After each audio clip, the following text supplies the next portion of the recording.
We've been talking about the unthinkable case of Jon Benet Ramsey.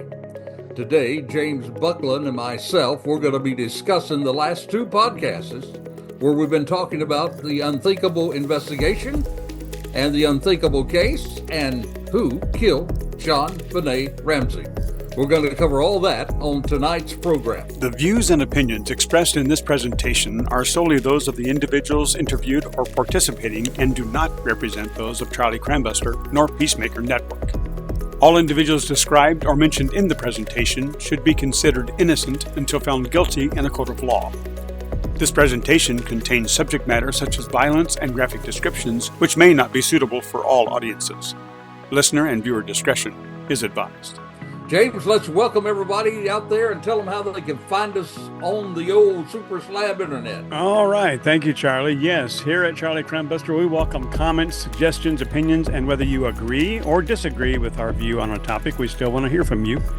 We call it a reach out with a shout out, and you can email charliecrimebuster@gmail.com. That's charliecrimebuster@gmail.com, or you can call or text us at 407-917-2211. That's 407-917-2211. And you can also visit peacemakernetwork.com, and there you can become a supporter of our podcast and the men and women, first responders, law enforcement, and military by becoming a badge member. That's badge, BADGE member for only $3 a month. And again, that's peacemakernetwork.com. You can also become a true crime junkie. We call that binge casting, and You can listen to previous podcasts from our website. There's 236 of them there, and that's at charliecrimebuster.com, charliecrimebuster.com. And our podcasts are on many of the popular podcast platforms. Simply search for Charlie Crimebuster. And that's it. There you go, James. Well, 236 podcasts are there waiting for them to listen to what you say, binge-cast, Yes. right? Yeah. Yeah, 236, Charlie. Well, folks out there, we would encourage you to do that. I would like to say just a word or two about my fine partner here on the podcast, Mr. James Buckland, who's our producer, who interviews me on these crime talks where we talk about the episodes. James, probably a lot of people don't understand out there that you have a very unique gift that a lot of people haven't heard about. Something about Duckman. Super Duck. Super Duck. Super Duck. That's what I am a Super Duck. Yeah. James is Super Duck. And man, I would. Is there a video out there somewhere of this great mystic ability that you have? Yes, I was. We were actually on 1792 there, just south of Sanford, and there was a mother duck and her ducklings trying to get across the road. They had the median. They were doing some construction, and they had a median blocked off, and they were trapped between traffic and this partition that they had there.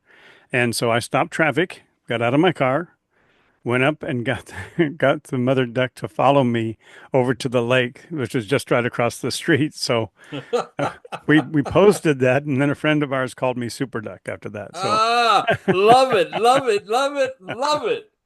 James is Super Duck. So, folks, I want you to know when you join us, you're not only joining Charlie Crimebuster and the Crime Train, but we have the privilege of having Super Duck with us. Right. A guy who ducks just follow. He can send them anywhere. And if you happen to have some ducks around your house that need to be herding up, you might just give us an email. James might be able to herd those ducks up for you.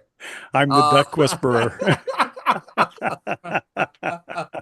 Well, hey, listen, man, I appreciate you doing that and watching out for them, and not too many people would do that. So thank you for doing that. I know that the ducks appreciate it. Yeah.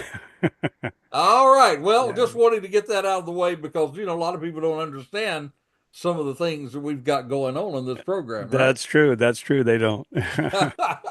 All right. Well, today, folks, we're doing a little different.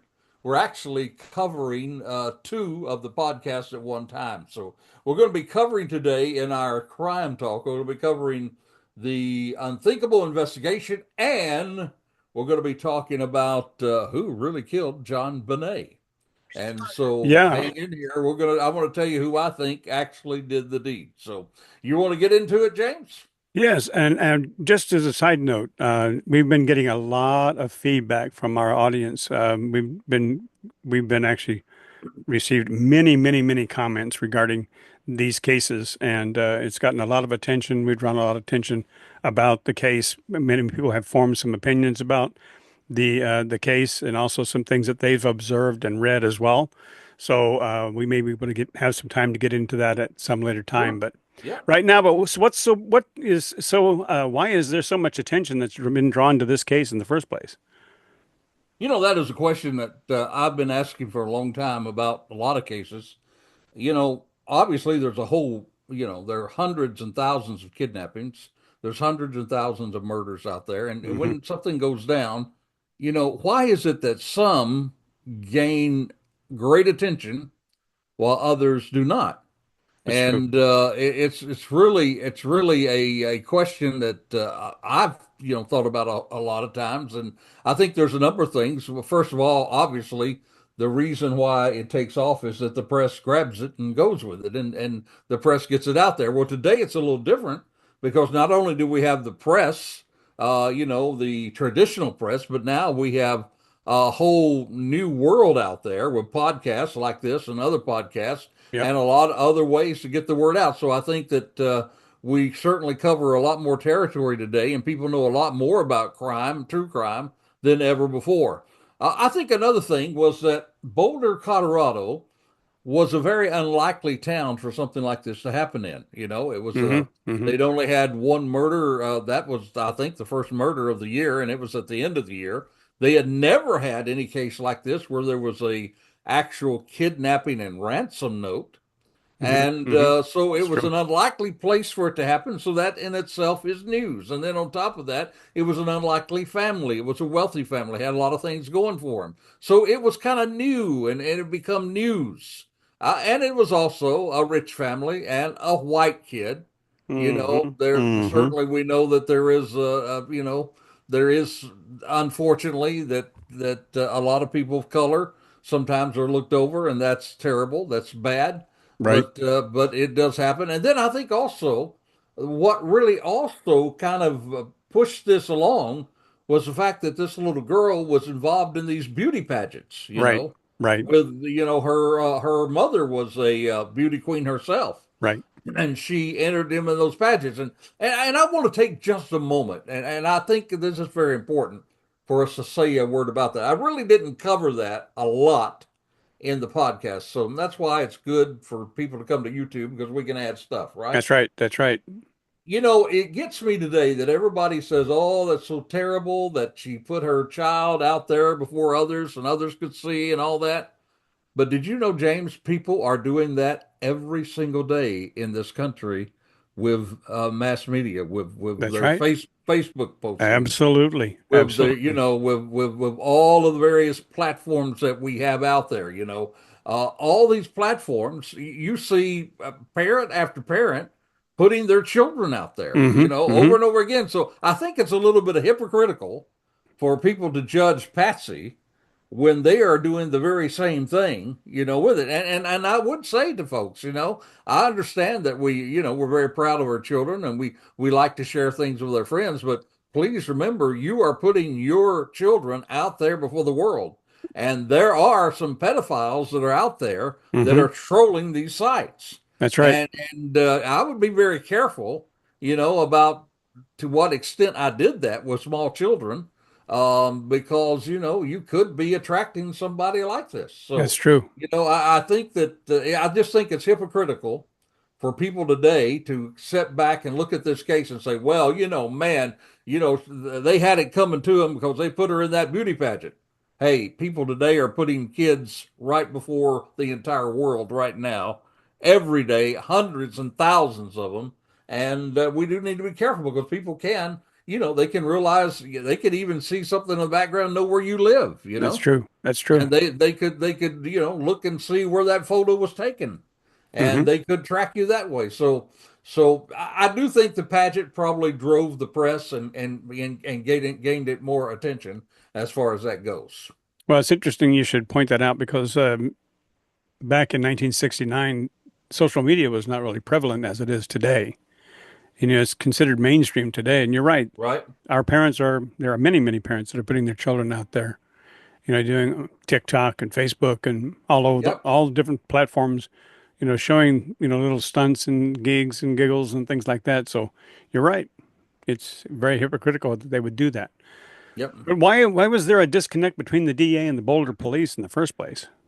Well, this is very, very evident when you look at it. And the disconnect is very simple. One thing, like I have said all along in uh, our investigation, it became very apparent when you looked at the Boulder police that they were going in one direction, and that was focusing on the parents and the family as the Hmm. suspects. And the DA did not quite see it that way. The district attorney, he's the one who has to prosecute these. And so while they were looking at the family, the district attorney's office was more in line with an intruder. Hmm. And to the point that the district attorney there, Hunter, actually got his own investigator. And by the way, district attorneys have investigators. That's right. They investigate crime too because they have to bring it to the court. And they have to be the one to prove the case. Right. And so a lot of district attorneys have investigators.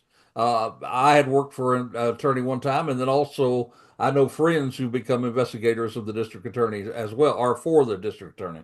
And so in this case, a little unusual, he brought in an outside investigator, a guy by the name of Lou Smith that we introduced to the folks a couple of podcasts ago, Right.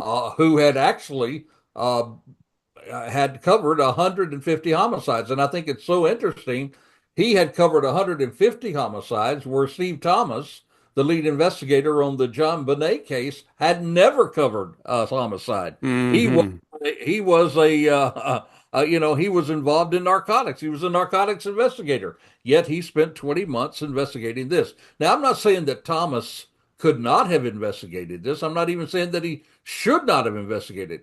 I'm just saying that there was a lot more experience in Lou Smith with homicides than there was him. Right. And Right. Lou Smith had the opinion that it was an intruder, not the family, and the DA kind of went with that. So the disconnect was that the DA was leaning toward an intruder, and the police department was already tunnel vision on the family.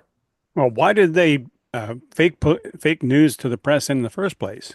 This was incredible to me. Well, but there is a reason. I understand the reason. Um, John Ramsey got a call from someone who had an inroad with the police department, Mm. and they told him very quickly, "You need to get an attorney because they are coming for you. They are targeting the family." Mm.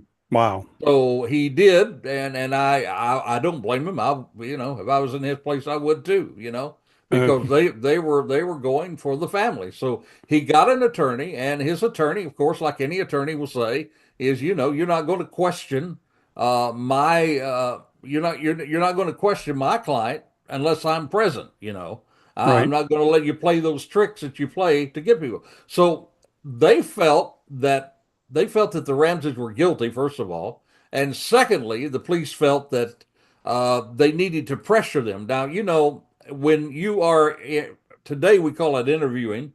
Probably back in that day, we didn't call it interviewing. We probably called it interrogations. Hmm. Right. And in interrogations, you try to sweat a person out. You put a Hmm. lot of pressure on them because you Right. you hope they'll break and they'll spill the beans and this sort of thing. Right. Well, they couldn't put the pressure on them by bringing them in because the attorney wasn't going to let them do that. Right. Right. So they thought that the way we're going to put the pressure on them is we're going to go to the press and we're going to leak certain things to the press, and the press is going to in turn get the public to put this pressure back on the parents, and that's exactly what happened. Well, what's some of the fake news that they shared? Well, and keep in mind too, in an interrogation or interview, we call it today, you can lie to the person that you're interviewing. It is not illegal for a police officer to lie. And we did that often. We'd say, okay, hey, your other buddy here, he's in there spilling his guts right now. He's telling us what really happened. So if you don't want to get left out, you better tell us what happened. Now Hmm. that's not true. The guy wasn't spilling his guts. Oh, Or you can say, hey, we found your fingerprint at the scene when maybe we did not find the fingerprint at the scene. Now, I'm not going to debate whether it's right for police officers to do that or not. I'm just saying right, that police officers do that, and it's right. not illegal for them to do that. So they began to send some things that weren't true. One of the things they said, wow, they could not believe it that Jon Ramsey, in just a few days after his daughter was murdered, he flew his own jet to Atlanta with the girl's coffin in the back of the jet, to make him look like, boy, he's insensitive. He doesn't even care, and he had something to do with it. Well, that never happened. Jon Ramsey did not even own a jet, you know. And then they put other stuff in there, like, that the handwriting was, in Patsy, that it was Right. all Patsy. That's not true. Their four experts said no. Two Secret Service agents said no, so they didn't tell that part of it. But I think the worst of it all that they did with the press is they were leaking all kinds of things they were finding out about the case. It wasn't like the college murders, in Idaho, where the police kept it all to their vest. They were throwing it all out there. Right. But guess what they did not tell the press, James? Tell me, tell me. They did not tell the press that they had found DNA under her fingernails, JonBenet's fingernails, in her panties, and that DNA did not match anybody in the family. And they didn't They tell them that. never told the press that. In Wow. fact, it was months before people found that out. The police Wow. held that to themselves. So, yes, they use fake news. In a lot of ways, they use the press to sweat them out. Before we get into the other questions, you give out two crazy quick stories. Which one do you think is the best? Well, they're all crazy, aren't they? They're all crazy. You know, This is stuff you can't make up.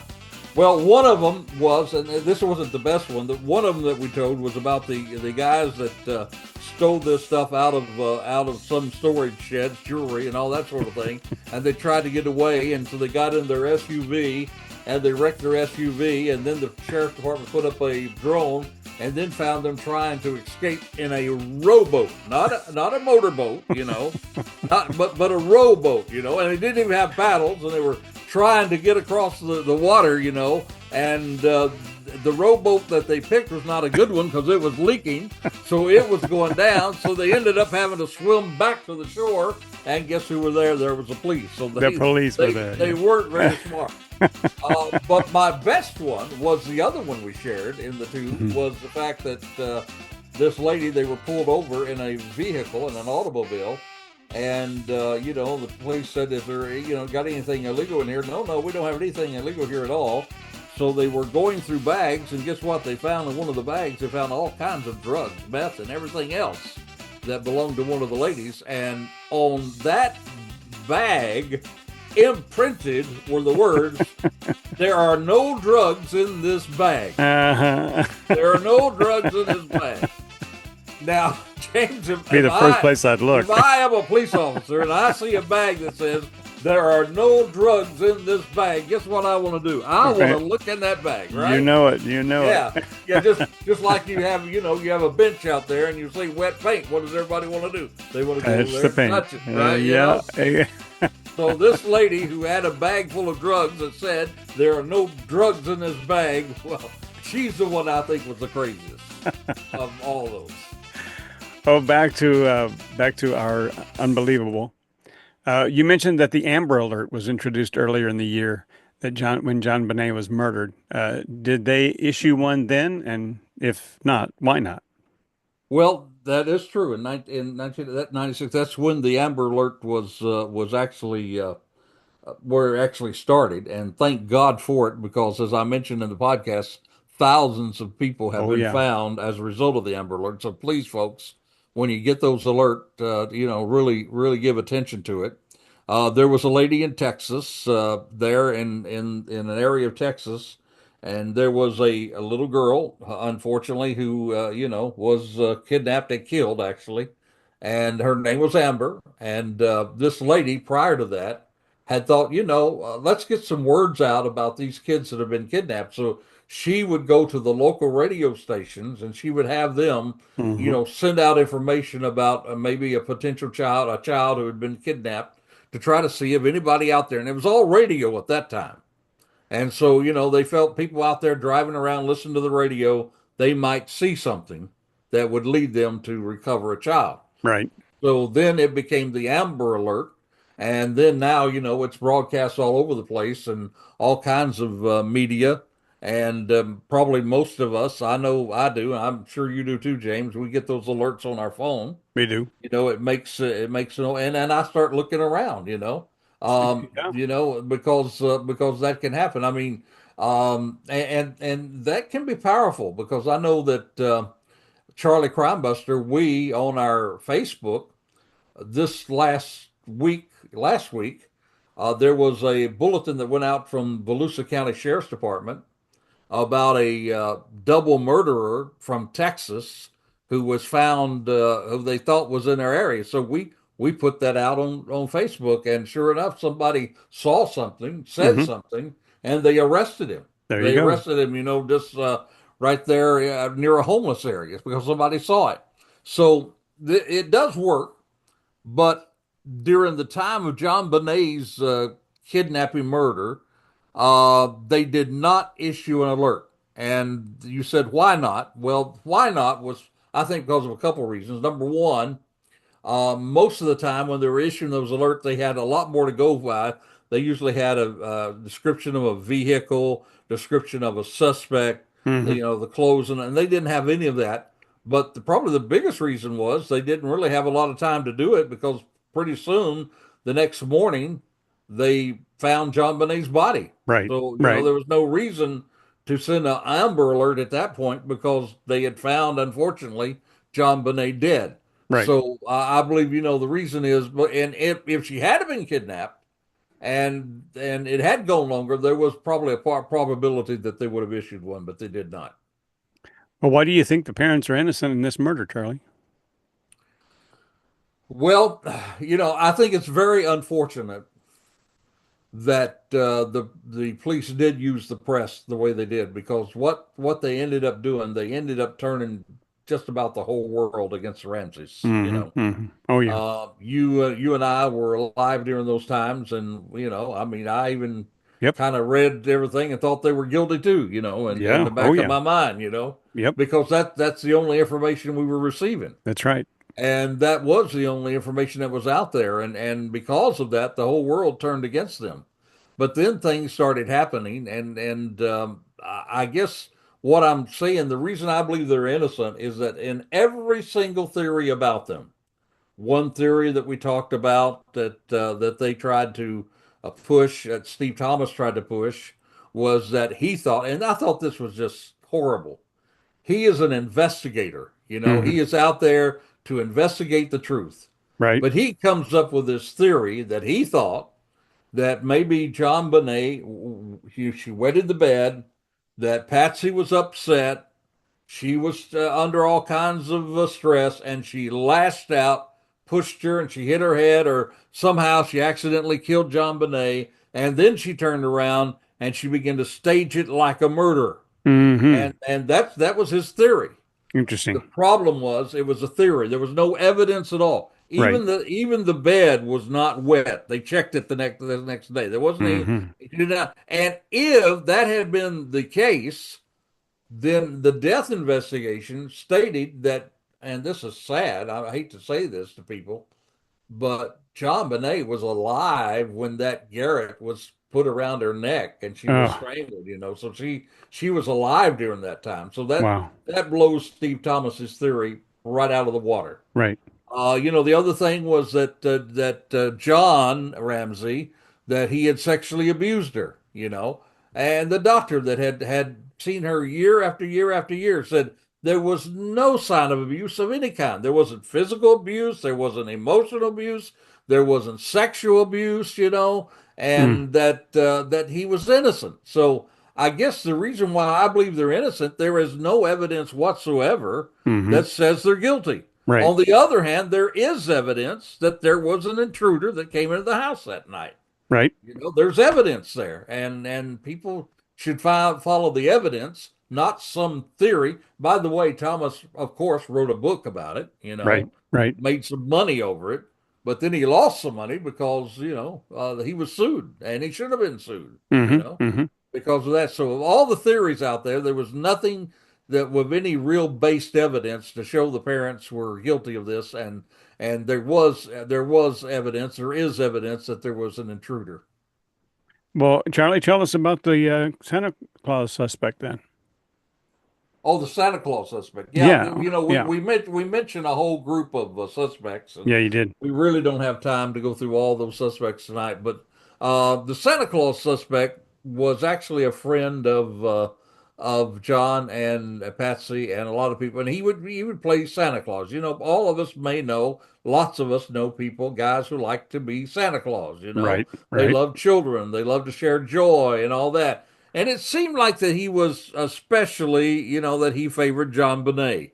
He was even talking about maybe having a special visit for her at Christmas time, and he was there at the party that Patsy had, and there was some glitter that he wanted to share with her, and then he was so taken about her death that he wanted that glitter to be buried with him. So I mean, there was some strange things there, but there was no evidence at all that this guy was nothing more than an old guy who wanted to be Santa Claus to people. So there's no evidence whatsoever. DNA cleared him, his death cleared him. So it was Bill Reynolds. He was what we call the Santa Claus suspect, and he was looked at. I mean, all these suspects that we mentioned, and if they haven't heard it, please go back to the podcast and get it. We Right. mentioned these guys that are out there, and some of them had some real some real things to think about. And the police did look at some of these, but in every one of them, DNA ruled them out.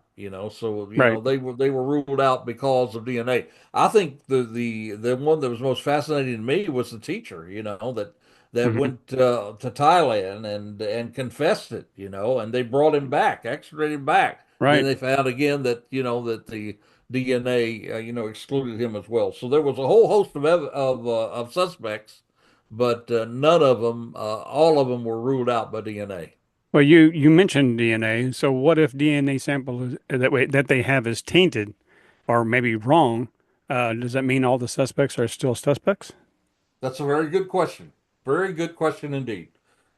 And this is the thing. The police again were so convinced that the family was involved in it, they just did not want to accept the DNA sample. Hmm. They even went to the point, James, that they sent somebody to China to try to find somebody who may have been there when they were, when they were actually making panties that try to find that maybe that touch of DNA was somebody in China who was in some kind of production line with panties, and maybe that was how far they wanted to prove this DNA wrong, but they never could prove it. They never could prove that it's wrong. I think it's a good sample, Hmm. and there's a lot of I guess there's a lot of assurances that we have that people do to preserve DNA, and DNA can be preserved for a long, long time. Hmm. Hmm. In fact, I read not too long ago about DNA that they found in one of these Civil War buildings that goes all the way back to the Civil War time. So Wow. DNA can linger for a long time. And so here is what I'm going to say about if possibly that DNA sample that they have right now, if it's not as good as they would like to see it, but keep in mind today you do a lot more of DNA, so very little DNA can give you a very good sample. But there are hundreds of items in this case, the last time I read about it, that still have not been tested for DNA. Wow. So there's a bunch more DNA there, and John Ramsey has mentioned this, Hmm. and he's had attorneys, mention this, and they've tried to push the Boulder Police Department to test this other thing. Now, I don't know if the Boulder Police Department have tested other things or not, but I know there's a whole lot of things there that no doubt in my mind has DNA that still could be used to turn around and get a very good sample in addition to the sample that they already have, Right.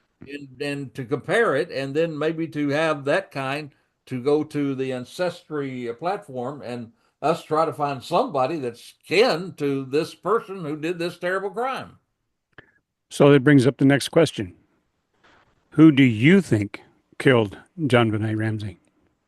Well, I think that there's a very strong possibility that about 7 or 8 or 9 months after Jon Benet was killed, there was from only 2 miles from the Ramsey residence, there was another situation with another little girl, and they gave her a pseudonym. I think they called her Amy, not telling her real name.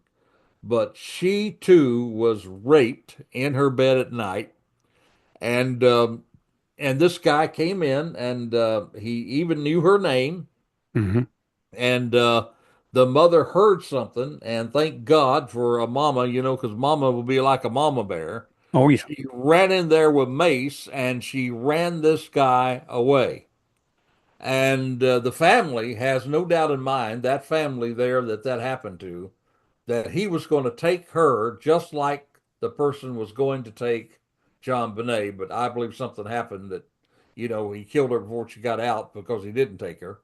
But the thing that's really shocking about this is that both Jon Benet and this little girl attended the same dance studio.